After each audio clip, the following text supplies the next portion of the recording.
अलवर से पवन कुमार योगी। वो संविधान जिसमें जन्मे हम, संविधान ने हमको पाला है। वो संविधान जिसमें पनपे हम, संविधान ने हमको पाला है। संविधान से ही जीवन है, संविधान ने हमें संभाला है। आदरणीय अध्यक्ष महोदय, सम्मानित मंच, सर्वश्रेष्ठ निर्णायक मंडल और लोकतंत्र के इस पावन मंदिर विधानसभा को मेरा नमस्कार।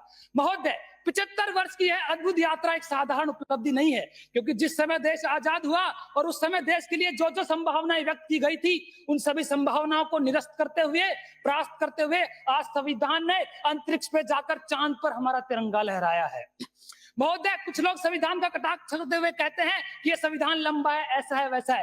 कहना चाहूंगा मैं उन लोगों को, अरे जाइए 1947 के उस दौर में जहां देश के दो टुकड़े होने वाले थे, समानता दूर दूर तक दिखाई नहीं दे रही थी और लोग स्व राष्ट्र की मांग कर रहे थे। अरे जरा सोचिए कितना दबाव होगा उन लोगों पर एक स्व राष्ट्र का निर्माण करना और एक संविधान का निर्माण करना। अरे सलाम करना चाहूंगा हमारे उन संविधान निर्माताओं को जिन्होंने मात्र 2 वर्ष 11 माह 18 दिन में दुनिया का सबसे मजबूत लोकतंत्र बनाकर, संविधान बनाकर इस देश की नींव रखी।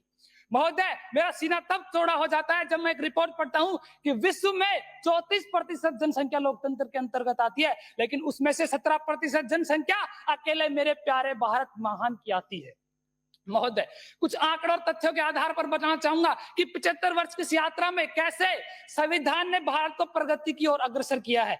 महोदय, पहला, सामाजिक न्याय में सुधार। महोदय, संविधान ने अनुसूचित जातियों, जनजातियों और पिछड़े वर्गों को मुख्य धारा में लाने का काम किया है, जिसका उदाहरण आज भारत के सबसे ऊंचे पद पर बैठी पिछड़े वर्ग की एक आदिवासी महिलाएं श्रीमती द्रौपदी मुर्मू जी आज पूरे देश की कमान संभाल रही है। महोदय, दूसरा उदाहरण, शिक्षा में सुधार। महोदय, चाणक्य ने कहा था कि किसी भी देश का उदय होना और अस्त होना उस देश की शिक्षा पर निर्भर करता है।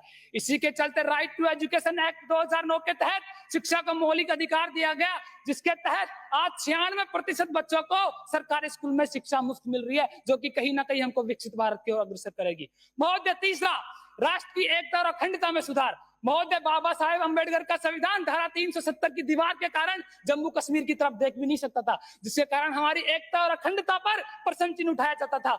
संविधान में संशोधन करके धारा 370 को उठाकर आज देश की एकता और अखंडता को मजबूत किया गया।